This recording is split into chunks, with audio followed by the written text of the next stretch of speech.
Hi everyone, thank you so much for clicking on my channel. If you're new here, my name is Abby Lynn and welcome to Foundation Friday. On Foundation Friday, I review a foundation for you. I give you a thorough explanation, review, demo of how the foundation looks and wears on my skin throughout the day. So the foundation that I have for you today is the Chanel Perfection Lumiere Velvet Foundation.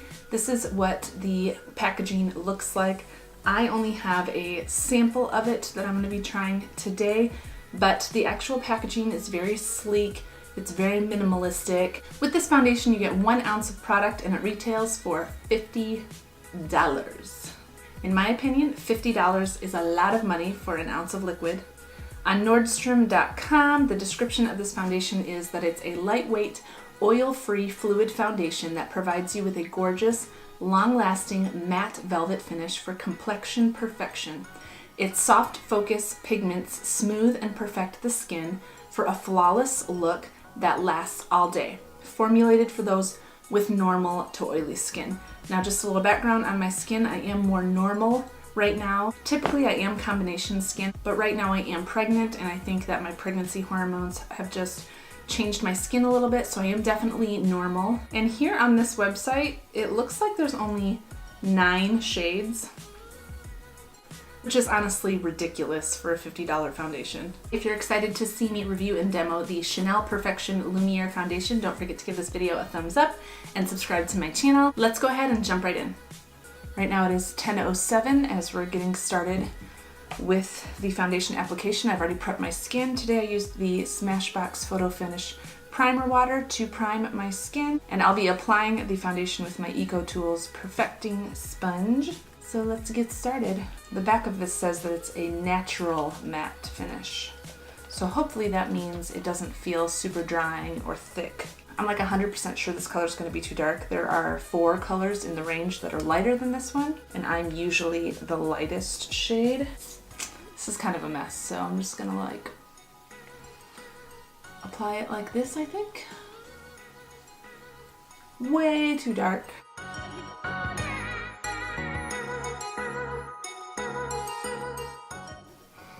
This definitely has a scent. So that was the entire sample that I used here on my face. So I'm gonna go ahead and blend it out now using my sponge.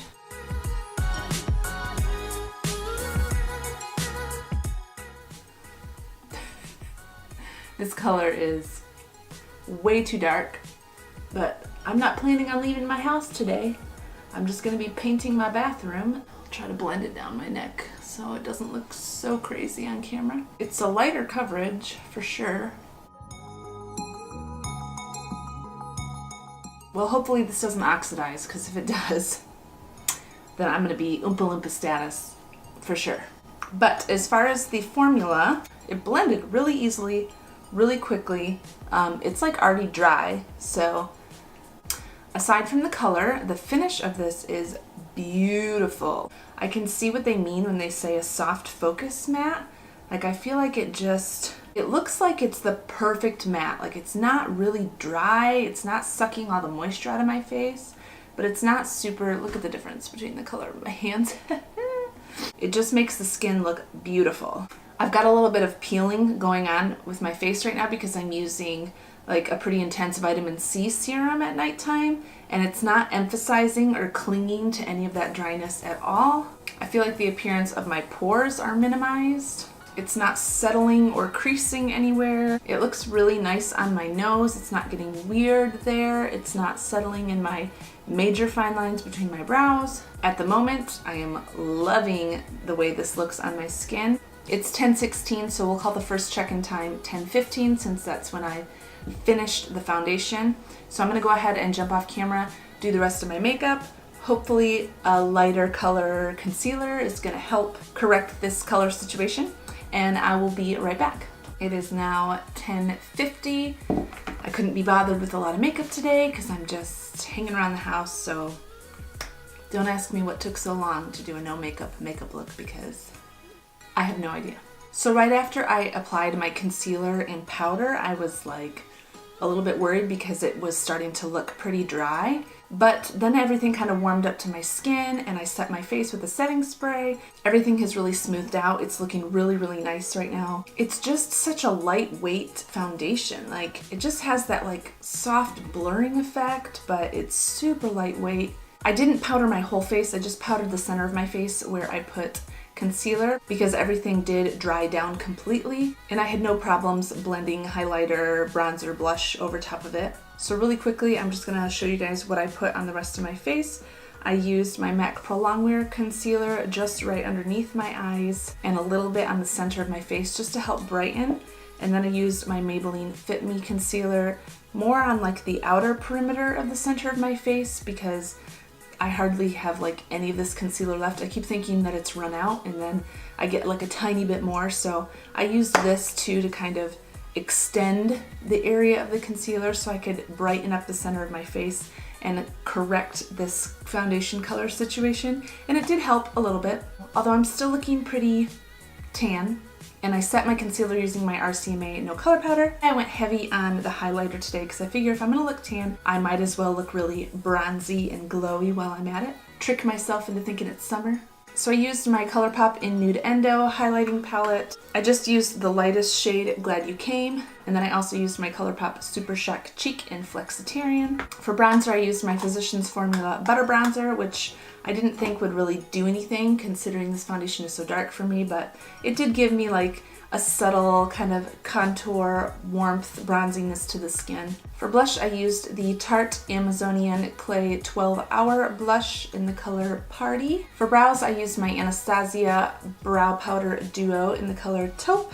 And for eyes, I just tight lined my upper waterline using the Revlon Color Stay and then curled my lashes and coated them with the Covergirl Lashblast Volume Waterproof Mascara. And for lips, I just used the NYC Clear Gloss. I think it's called Cities Clear, but the wording is all like rubbed off. This is super old. And then to set my whole face, I just used the Smashbox Primer Water once again. So I will check in with you guys tonight before I go to bed, let you know how the foundation has worn throughout the day. So I will see you tonight. It is now 8:56 p.m. so this foundation has been on for more than 10 hours now. Holy wow, this foundation looks perfect at over the 10-hour mark. It still looks completely perfect. In fact, I think it looks even better now than it did when I first put it on this morning because it has really just warmed up to my skin. It looks very fresh. It looks more glowy, but it hasn't separated at all. Like, it's fully intact around my nose, my chin, the center of my forehead. I guess it is starting to crease just a little bit right between my brows at the 10-hour mark. It's just starting to do that. Other than the fact that I've looked like an Oompa Loompa all day long, I have been so shocked every time I've stopped and looked at myself in the mirror. It's just like, this still looks amazing. It's not breaking down. It doesn't look cakey. It doesn't look dry. It doesn't look oily or greasy. I am for sure going to go and get color matched for this one and get another sample and see if I can find a color that works for me because this is a foundation that I would spend $50 on. And I don't say that lightly, people. It takes a lot for me to spend this much money on a foundation. I'm all about drugstore foundations. I think that there are some amazing drugstore foundations, and a lot of higher end foundations that I have are good. They're like, yeah, I love this, this is great, but not to this degree of like, whoa. I honestly did not expect this foundation to blow me away the way that it has. So I hope and pray that I will be able to find my color in this foundation. I honestly don't know why more people aren't talking about this foundation. It's stunning. Now, it's not the most full coverage, so you need to keep that in mind. If you're a full coverage kind of a girl, this is definitely more of a medium coverage foundation. Lately, when I've been doing Foundation Friday videos, I've been wearing the foundation for 2 days, but since I only had a sample size of it, I don't have enough to wear tomorrow, but 1 day was definitely enough to know how I feel about this foundation. What do you guys think? Do you think this looks good on me?